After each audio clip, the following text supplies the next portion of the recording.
Hello, everybody. If you know it, say it with me. Look, I gotta tell you, I done went to Dunkin' Donuts again. They done got all my business. I'm gonna tell you, I got my coffee. I've got my brand new Bible. I love it so much. And of course, I have you.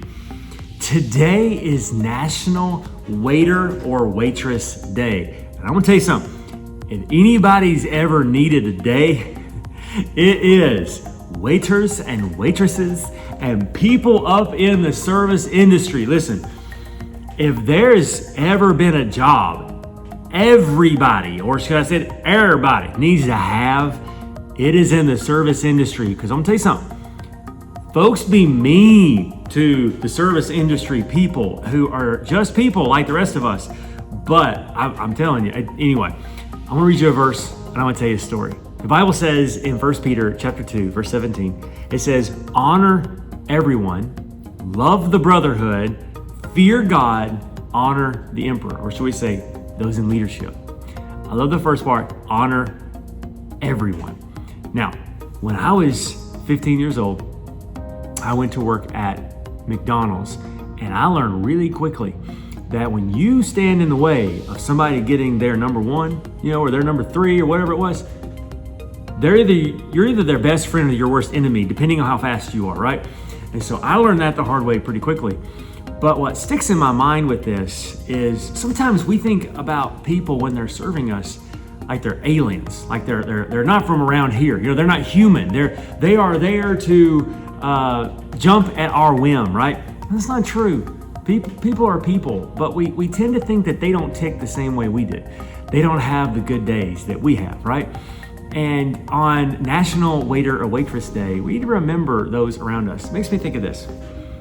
My dad and mom, they love Cracker Barrel. I'm gonna tell you something. My sister works at Cracker Barrel, okay? We are the Cracker Barrel family. Now, I haven't been in a while, I'm sorry, family. When I was a teenager, they opened a Cracker Barrel down the road from where we lived.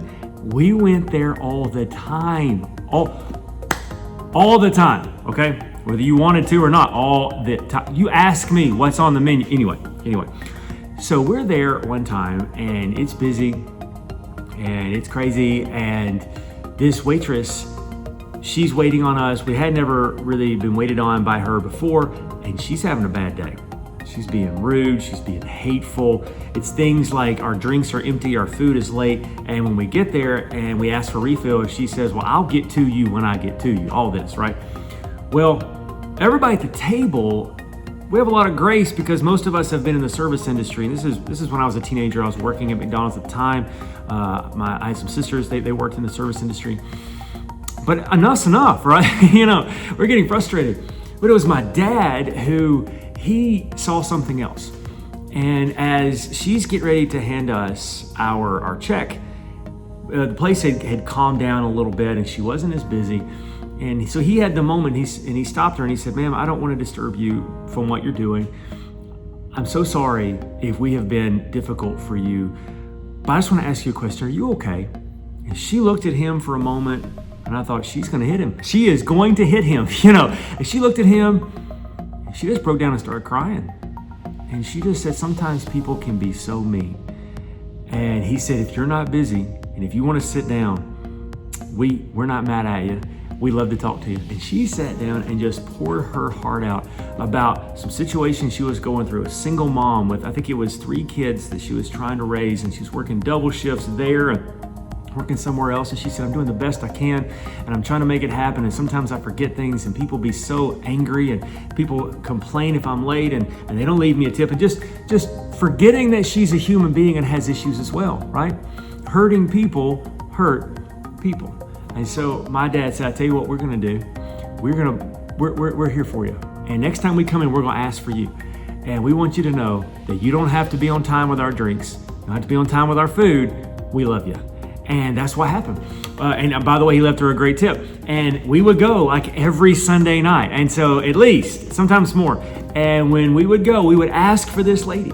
And when she would see us, she would just start to smile, and she started to think of us as part of her family. And my dad is a pastor. When she got married later on, she ended up asking my dad to do the wedding, and called him Pastor Cannon, and just became part of our family. And it all started because somebody took a moment to say, you're not an alien, you're not less than, you're not in my way, you're a human, you're a person. And if you're mean, chances are you're not evil, chances are you're hurting. So I want to ask you this question. Who is the person who you're angry at right now? Maybe they cut you off in traffic. Maybe they are your children. Maybe your spouse, your girlfriend, your boyfriend, a friend, a boss, or whatever. What did they do to you? They say something mean to you? Did they do something they shouldn't have? I'm not excusing what they did at all. What I am asking is, are they an alien or are they human? And that doesn't excuse it. Once again, it doesn't mean it was right. But do you think maybe they're broken too? Do you think that hurting people hurt people? Is it possible that when your boss came in and yelled at you, they didn't think that you were less than, but maybe they had an argument before they even got there? Can I tell you, many times when I've gotten frustrated with somebody, it seldom had to do with them. It had to do with how I was already frustrated, and they just happened to be the latest person, on my journey. Maybe that's what happened to you. That doesn't make it right, but it does help you understand. And it does keep you from feeling like that you're the guilty one, that you're in trouble, that you've done something wrong. You didn't do anything wrong. You're okay. And if that's the case, then what if today we decided to give a little bit extra grace to the person who cuts us off in traffic, to the person who is late bringing us our food when the restaurant's open again, when someone doesn't do what they say, when they're late to a meeting, they don't call when they're supposed to. Instead of thinking they're evil, what if we realize they're human? And when we extend that grace with people, eventually, Lord willing, they'll extend that grace to us. What I do know is God's grace is real for all of us. He loves you more than you understand. He's for you more than you can understand. And I'm telling you something, he ain't mad at you. He hasn't changed his mind about you. He's still in love with you. So I want you to know that, and God is for you. So let's show grace to everybody, especially waiters, waitresses. If you have ever been in the service industry, I want you to comment down below and let us know where you worked so that we can celebrate you. I worked at McDonald's, I worked at Hardee's, and I also worked at a cell phone company called Verizon Wireless. Those were some of the service industry opportunities that I had. I want to know where yours were so we can celebrate you. I love you so much. Hope you have a great day, and I'll see you right here next time on Daily Hope.